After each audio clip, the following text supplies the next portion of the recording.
Okay, so Runway to Excellence, the first one of 2023, and I couldn't be happier to have retail royalty in my presence today. And I know I've said that before, but I have the fabulous Powell sisters here, LVL London. So Louise, Victoria and Laurie, welcome. And thank you so much for making this huge effort to come all the way here to our offices today to have a chat with me about your fabulous journeys. And I've been excited to have this conversation with you for a long time. I mean, I know that we hadn't actually met, but I said to Louise actually when we first met that I used to follow you around Harrods, looking at you, thinking, all I want to do is be that person. Like, oh my God, what am I going to do to be her? She is just the epitome of luxury retail. So let's start with, how did you get here? Like from the beginning. So if we're talking from the beginning, I was in a factory picking and packing shoes. Yeah. And so all the pickers and packers out there, this is the way to go, honestly. Seriously. And my dad had that conversation with me. It was one of those moments. And he was like, Louise, I think you can do better in life. And I was like, okay. He said, what are you passionate about? And I thought, well, I really like fashion, but being in Derby, that's where we're from, there wasn't much to go on regarding fashion. So the nearest city was Nottingham. So I thought, if I move to Nottingham, I'll apply for the Christmas temp role at Nottingham House of Fraser. And they said there's 20 temps that have been taken on and only 2 are going to get the permanent role. Well, I'd already left my permanent job. So I thought, if I don't get this role, this is going to be tricky. So I had to work extra hard, but I loved it. Customer service, I feel like, as cliche as it sounds, it was in my blood. I was passionate about serving clients. It felt like shopping with friends. It didn't really feel like a job. So a client would come in, I'm looking for the perfect outfit for tonight. I've got to impress this boy. I'm going to wear silver. Come with me. And it was just wonderful. So I enjoyed it so much, and getting them to call me, let me know how the event was, come back and see me soon. It was just natural. And at that point, and I do believe that at every single level within retail, you have to love that element. If you don't love that first point of call, the customer service experience, you're not going to be successful in retail. Absolutely not. And they say, don't they, if you find something that you love, you never work a day in your life. And I think, you know, we can all actually agree on that. If you really enjoy what you're doing, you have to enjoy it. And it's the same, I think, with the product. If you've got a product to sell, if you don't actually love that product, you can't sell it because the passion won't come across. True. So even just listening to what you just said there, you know, the passion of that, you know, coming across to your clients is going to be, you know, the ultimate thing, because they're going to see how excited you are about, you know, what you're selling. And that's what creates that bond and that, you know, that initial rapport with your clients. So, Laurie, I'm going to start with you. Different avenue you took, essentially, because I remember us having a conversation when we first actually met over coffee about your career in learning and development. But in order for you to get there, you had to initially start on the shop floor. So what was your journey like? Yeah, I think it's interesting what you said about finding what you love, because sometimes what you love actually ends up finding you. So I had started my career, same as Louise, on the shop floor, working for a high street retailer. And I was studying at university at the time. So I was doing part-time studying for a degree in marketing. I thought I was going to be this big marketing consultant working for a huge brand. But I actually ended up loving the customer experience on the shop floor for the brand I was working in. And then they took me on full-time when I finished uni. And they said, the only full-time opportunity is in operations in the stockroom. So I said, you know what, I will take it and I will be the best stockroom assistant that this company has had. And I was. And they actually ended up putting me on a management training program.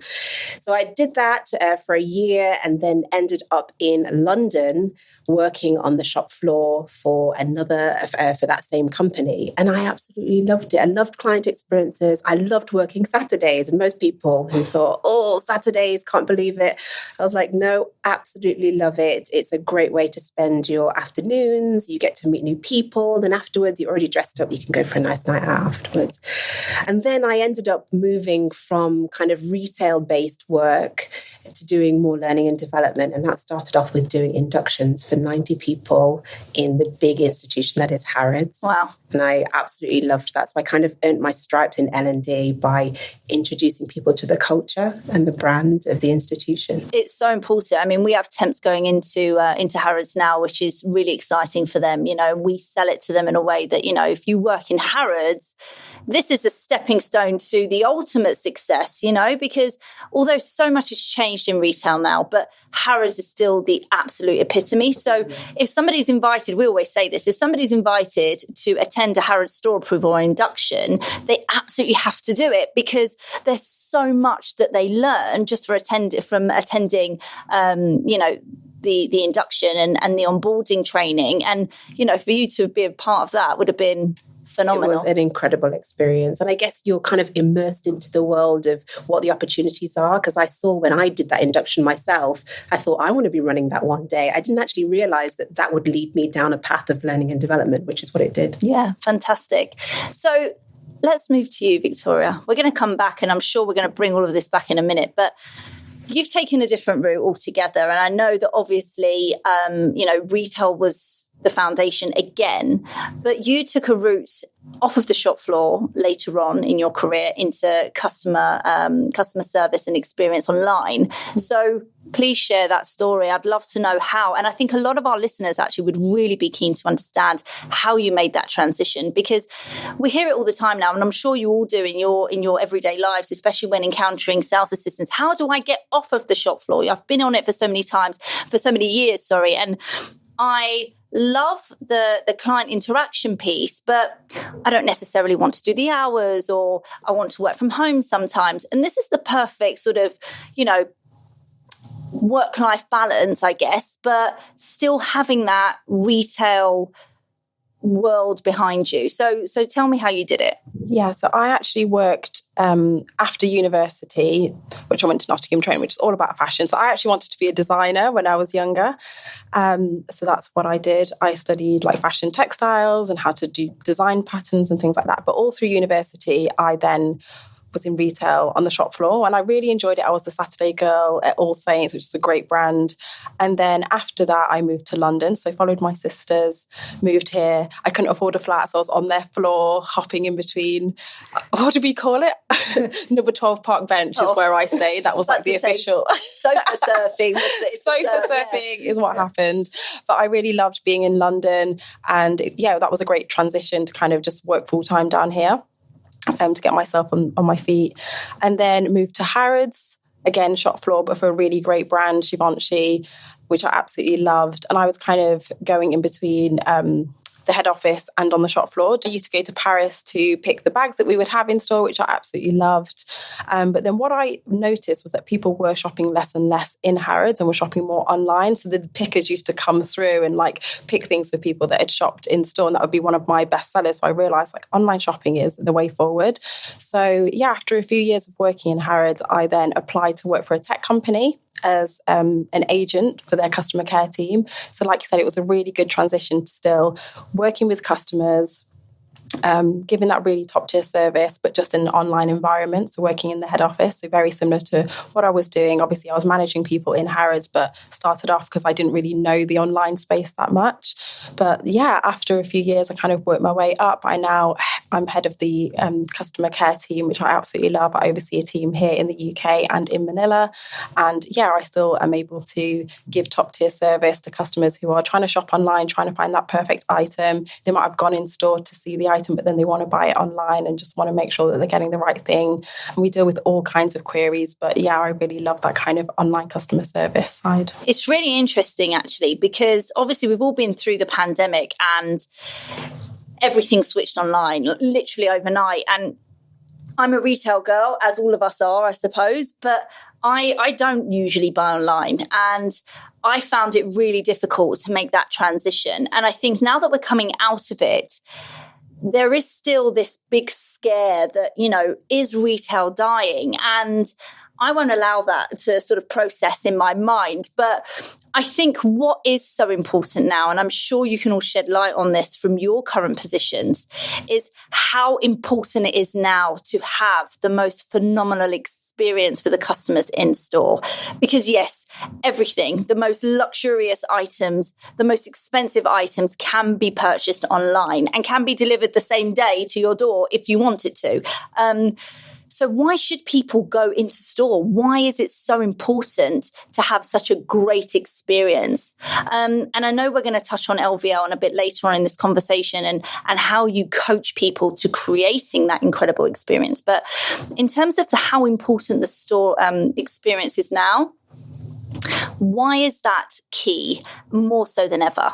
Louise, I'm pointing that at you, looking directly at you, the Queen of Harrods over there. I'm raring to go because during the lockdown, we completely adapted our behaviors to the client sitting at home.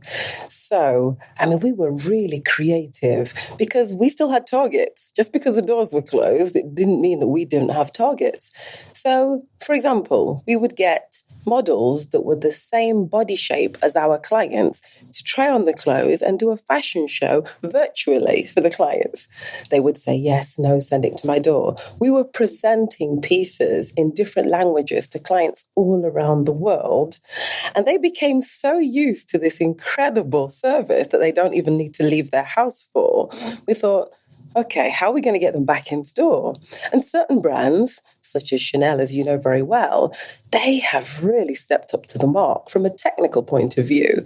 So you walk into a room, it's like a fitting room, and they've got this beautiful mirror on the wall, and any item that is swiped past that mirror appears on the screen, showing the item on the catwalk in their size and the price. I mean, unbelievable. This is the level we're talking about now, isn't it? Yeah. So to get the clients back in, we've had to think out the box, and it is about that experience. And people are no longer thinking cash, wrap, great service. No, it's about wowing people. People want to tell their friends about it. They want to take photos. They want to say, look what this brand did for me. And the competition is really high. So when I was at Valentino, we were gifting clients, beautiful coffee table books, flowers when it's their birthday. If it's their daughter's birthday, we would know the details. And that's what we're competing with these days. So you're right. Competition's high, but it's all about getting the client back into store. Absolutely. They're too comfortable at home. Absolutely. Listen, I'm exactly the same, and I speak about this a lot in our assessment centres here, especially for new candidates, new temp staff that are starting out in retail. And it's trying to educate them on the importance of that, because you're right, it's not just cash and wrap and go. Clients need to remember how they felt when they bought that product. And the person that's going to create that feeling and really evoke those emotions is you as the person that they're meeting and the person that they're actually involved with. And essentially, without that, they can just go online. Mm-hmm. And it's brilliant for convenience. I definitely agree. It is phenomenal for that. And I've definitely changed the way I shop. But now, to keep luxury retail alive, we definitely need to have that. So I think starting from the top down, okay, leadership in retail has always been something that has been a big conversation. And we hear it every single day as recruiters here. People don't leave their jobs, they leave their boss, right? Mm-hmm. And I'm sure you've all been in a position like that. I definitely have.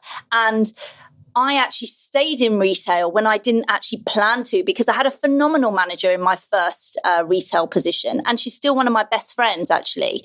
But she really inspired me. So I want to talk to you about leadership in retail and how important that is, and why it's so important to have such a great manager in these stores to lead the way for these people that are thinking that retail isn't just a stopgap job. We need to inspire these people that are starting now to create careers and stay for the long term. So I know LVL is a business which you are going to educate me on in this conversation, but leadership is something that you talk about a lot. I've seen it on your social media. So why is leadership in retail the most important now, more so than ever?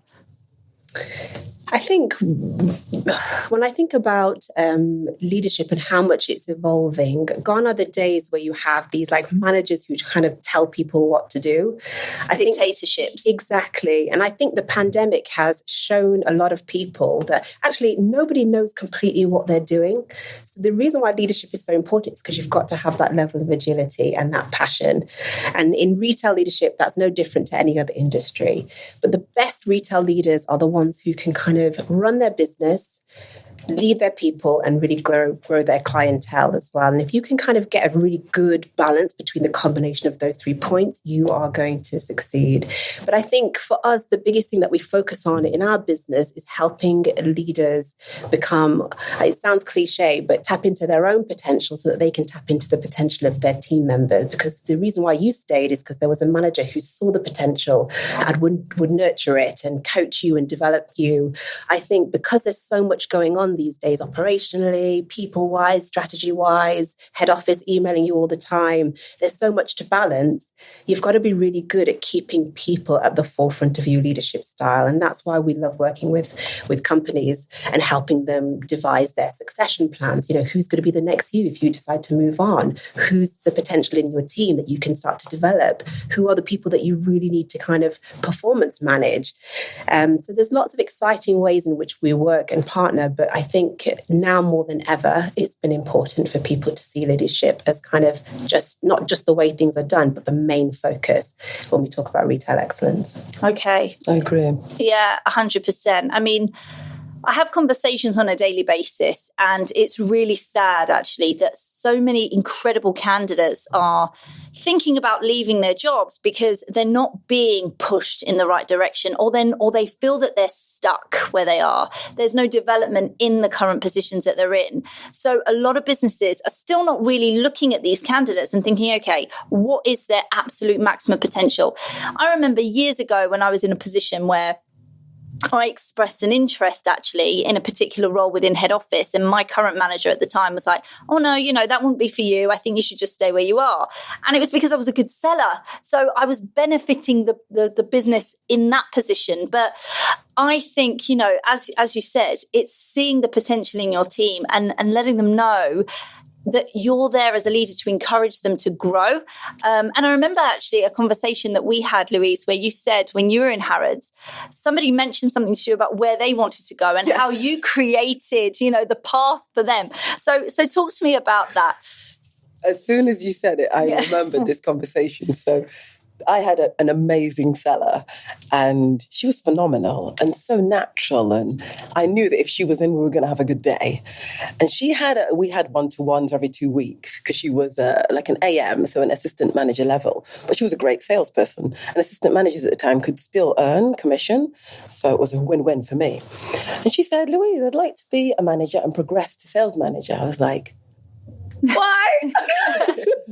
And she said, well, actually, if you think about it, with the skills I have, I can teach people on a broader scale those same skills. And I thought, okay, give me a chance to think about it. And that's not normally how I operate, because I always want to give people a chance. But she was so exceptional at selling that I was in two minds.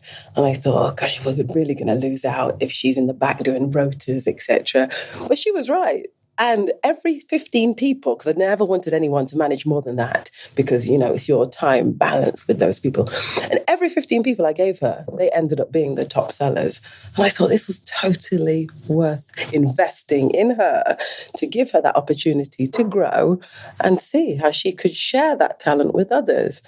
It's magic. Yeah. If you really care enough about the person's career. Because you can be selfish and want them to stay with you, like you say your manager did. She wants you to stay, don't progress, don't leave me. But you have to think about the individual. And that's what's going to benefit the company overall. Absolutely. So how did LVL come about? Obviously, you've experienced all these things. You've seen all of these incredible things happen in retail with amazing people that you've worked with, and you've seen them grow, you've seen them evolve, and how, massive differences they've made to the businesses that you've worked with. So how did this happen? What was the sort of turning point where you decided, right, this is what we have to do?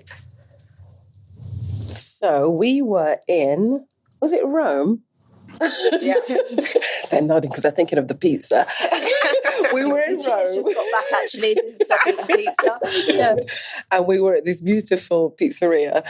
And Victoria was sketching and she was looking at, Louise, Victoria, Laurie, this could be a logo. This is what we could do. We're all passionate about this.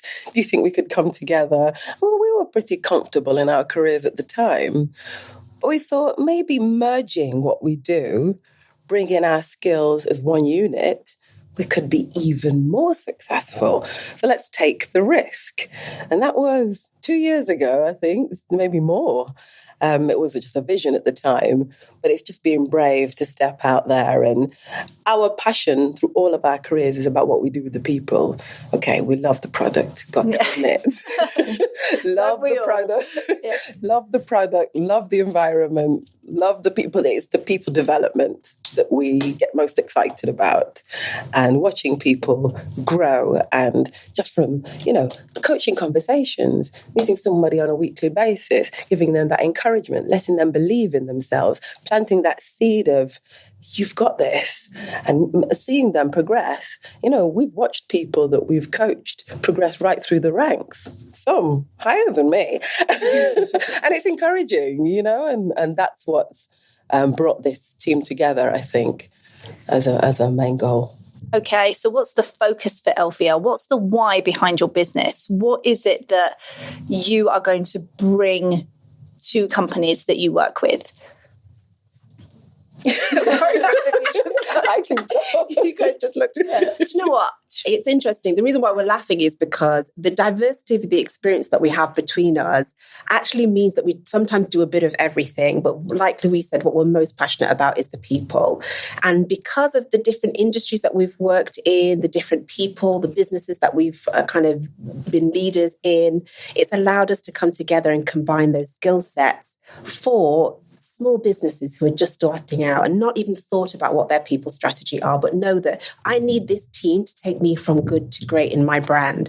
Or it could be a huge business that's been going for years and years and years, and they just really want to learn about or understand how they can make the most about their curriculum for their people development. So we do lots of different things for different businesses, and it really depends on what they need. And what we actually end up finding is that we'll have a discovery call with a client who says we need A, B, and C, and at the end of the call, we'll be like, you need D, E, F, and G, which is the fun part of uncovering the needs. So the same way that you uncover the needs with a client on the shop floor, they come in for a dress, but you realize, oh my gosh, it's, she's just got married and she's really excited to go on the mini moon before the honeymoon and blah, blah, blah. It's the same with the clients. We coach them to understand more about what might be missing for them and their teams. And there's no way on earth you would have been able to do that without the experience that you've had, the years of experience you've had on the shop floor. That's that's why, working on the shop floor is probably, well, this is my opinion because I'm obsessed with retail, such a life-changing thing. And it was CJ actually that told me this. I watched a Mo Gilligan sketch and he used to work for Jo Malone. Yeah. Now, obviously, he's a performer. He's brilliant. He's hilarious and all of that. But he actually made a really good, valid point, obviously within a joke. But it really hit me. And he said that he felt that retail should actually be a rite of passage. I'm the type of person that if somebody wants to go into retail, I'm going to encourage them to stay in it forever and build phenomenal careers. But even if that isn't what you want to do long term, being around different types of people all day, every day, and having to put on this act all the time, really teaches you a hell of a lot about yourself and also how you're going to actually interact all the time with anyone that you ever meet. It really does have a life-changing, impact on you. So I guess the question I want to ask really, was there ever a time in any of your careers that was, a life-changing point in retail that, maybe a lesson that was taught to you or an inspirational conversation or somebody that you looked up to and you thought, you know what, I'm now going to follow how that person, works, or, how I did with you, Louise. I used to look at you and the way you dress and the way you walked around all day long in high heels, and I tried to do it and it used to kill me. But there was always something or someone that you think, you know what, this is actually what I really want to do. And you followed that forever. Yes. So there was a gentleman, he was part of the induction at Harrods. And I actually can't remember his name now, but I remember what he taught. And he said, you can make a choice in the morning. You're either a 1 or you're a 10. Now, make a choice to be a 10 because you're working for a company that you've applied for, that you want to be part of, that has a reputation. So you bounce in there every morning. And that's when I really understood what retail theatre was. Because I'd heard that term before, but I really thought, what's that, acting on the shop floor? No, it's actually a performance. A client might be walking into Harrods for the first time. They're going to walk into Harrods for the first time every day because they're coming from all around the world. And your performance is what's going to make the difference for them. So you being that shining star, good morning, how are you? Let me show you. The escalator moves at the pace of the Nile. The swim room smells like coconut. It's like, wow. Yeah. And that's how you want to make everybody feel. So since that day, and that's my day one in Harrods many years ago, that's what I thought. Okay, I need to be a 10. If I'm walking in these doors, I need to be a 10 every day. Are you still a 10 every day? Yes. I would say so, definitely. I try. Yes. I mean, look, when I listen to you, and we've had many a conversation, but I really feel the love for what you do. It oozes from all of you. But was there ever a time where you ever thought, even if it was for a split second, that this wasn't for you anymore or that you couldn't do this? Was there ever a point? I remember working on the shop floor, and I know many people go through this experience of thinking, gosh, is this everything? I think because that kind of entry into retail isn't blocked by, qualifications or things that you had to do to get in there. People assume sometimes that it's not as hard work as it is. It is hard work. You have to love people. You have to be empathetic. You have to be curious. You have to be kind. I remember thinking, is this what I really want to spend the rest of my time doing? And the truth is, the answer was yes, because I remember getting an opportunity to do a secondment in learning and development, but it was only once I got into there, I realized, actually, if I hadn't done what I'd done before, I never would have the credibility to stand and do what I'm doing now. So sometimes you're looking too much at the end rather than just enjoying the process. And as you make those that kind of progress, you realize there's many different paths that you could go down. I just chose to go down the L&D path, but there's many opportunities out there, but you have to love what you're doing and enjoy the process. Absolutely. So working together now, 3 sisters, I mean, I run a family business, so I know what challenges we face, even to the point of setting up today. But, how do you find it? Obviously you've all come from retail, so you know the same things. I mean, we didn't. We came from different backgrounds. So what challenges do you face working together, if any? I would say one of the challenges is if you are in a room with, 10 other managers or your team or your boss, you're polite, you wait for them to finish, you think about how you're going to answer their question. But when you are sisters, that doesn't happen. No. So you tend to be like, no. You state your opinion. You're strong in your opinion. We've all been managers in our own right. So there's no boss here. And that's the challenge, I think. Because Laurie wants to say something. But because we are all equal, we're managing directors within LVL London, we have an equal say. But the roles that we're used to saying, this is my suggestion. And your team will challenge and you say, that's a shame, this is my suggestion. No, that's absolutely not how it goes. But the point is, there is a hierarchy in other companies, but within this, we're all equal. So that is a little bit more challenging. You do tend to especially I feel because you're all so passionate. Yeah. And if you've got an opinion that you're so passionate about, and if there's a disagreement, that's going to, you're all going to want to get that across. Laura, you were desperate to say something. Oh, no. I think it's just that diversity of perspective. We have grown up in like a typically Jamaican home. So our parents are of Jamaican heritage, and there is that respect for hierarchy and, you know, who are the elders and how you respect.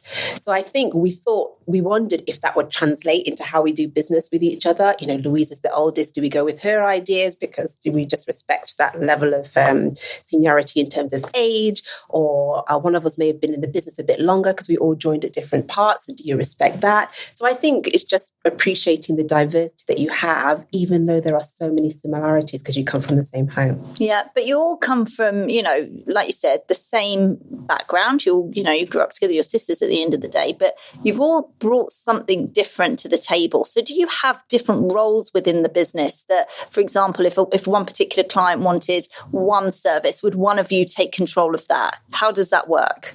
Yes. So, Victor, we have ambitions, of course.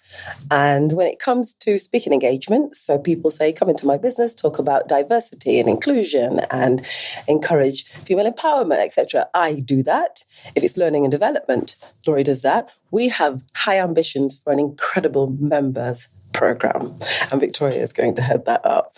So Victoria is obviously used to startups. She's strong in tech. So we know that we have different strengths as a three, but we are going to branch and do our own thing. So we're not stepping on each other's toes. We're adding value where it should be. Perfect. Amazing. I'm so excited for you. I mean, I've seen, Louise, I've followed your career since I've walked into Harrods, to be honest with you, and that was a very long time ago. But, to be here and see, what starting off as a Christmas temp could actually evolve into, it's just phenomenal. And it's so inspirational, especially because we're a business that, we hire temps for all different times of the year, but some people that really don't know what they want to do or are confused or start off as a temp and enjoy retail, by listening to your stories, they can really see what the end result can look like if the attitude is right from the beginning. And here, we talk about this a lot, but we hire based on attitude at all levels. Obviously, there are certain positions that require certain skill set and experience, of course, but attitude is the most important thing that we look for.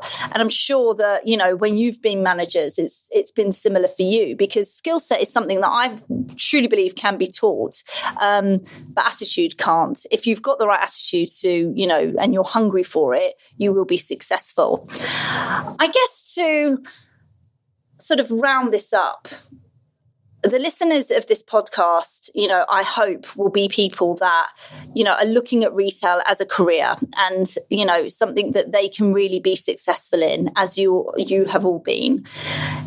Is there some advice, a lesson that you would give to these people who are not always necessarily just starting off in retail, but maybe in retail and maybe, a bit stuck in a rut or can't necessarily see the light at the end of the tunnel? What would be the advice that you would give those people? I would like to talk to those temps that you just mentioned and share with them that don't see it as just a temporary role. There could be something for the future, of course. It depends on how much you care, the effort you're going to make, of course. But I see the stories I have, there's a stock room guy that I can think of, I'm not going to say his name, but he's gone all the way to director. I took a lady, I was in a meeting in a cafe, and it was an important meeting, and I'm sitting there and I've ordered a black coffee, and this lady comes to me and says, have you tried the toasty? And I'm like, oh no, thank you, the coffee's fine. And she said, but it's a really good toasty. And I went, just the coffee, thank you.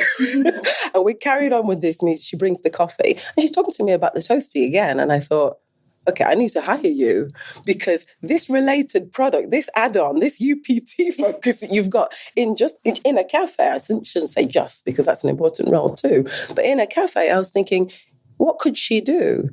I took her from there. I'm not into poaching, but I took her from there, and she was one of my best sales associates. And I know she's listening, and I know she knows who she is, but I really believe that it's what you're going to make it. You can see it as a part-time role. You can see it as I'm just a Saturday girl. I call part-timers key timers for a reason.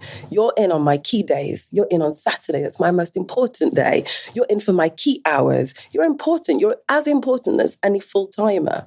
So I really think it's important to understand that there is potential to grow if you want it enough and if you're going to try. Because it's not easy. The hours are not easy. We know that. Working till 9, 10 at night. But look what you can go for. I started on 16,000 in House of Fraser a long time ago. 6 figures. That's what you can do if you focus. It's really funny. That was my first salary too. Really? I'll never forget it. And I was so excited about it as well. It's mad, isn't it? How, you can, start, as we would say, at the bottom. But really, if you've got the hunger for it and you want to do it, and everything that you've said today is so important, because if you do go in every day and you give it 10%, or you do choose to be a 10 rather than a 2, it is going to you are going to stand out from everyone else. I think it's an idea of, okay, if I'm going to do this, I'm going to be the best. Otherwise, there's no point. Right. And you've all clearly done that. And it's really, really inspiring to see, that you are now not only, running your own business, but you are teaching these absolutely phenomenal businesses how leadership should be, and how they are going to, end up being, or having the best teams ever that are going to deliver great results for them. And that's really, really important and amazing, actually, and a really good business to have. So I'm really, really excited for you all and excited for what LVL is going to bring in the future. And I hope that we're going to get a lot of opportunities to work together because, I think you're fabulous. Now, I would just, obviously like to thank you all for coming and for sharing your stories. And because this podcast is named, the Runway to Excellence, the last question I'm going to ask you is, what does excellence look like to each and every one of you? I'll go first. I think excellence is doing very, very consistent basic efforts. So when we're looking at retail holistically, there's so many different components. And I think retail at the moment is the best time to have a career in retail. Clients have evolved with their expectations. They want experiences, something that's very multi-sensory. You can get that in a store. And I cannot remember the last time there were redundancies made from people working on a shop floor. It's a fantastic industry. So I would say it's about doing the basics consistently very well. That is retail excellence to me. Couldn't agree more. I would say doing things with an impact focus.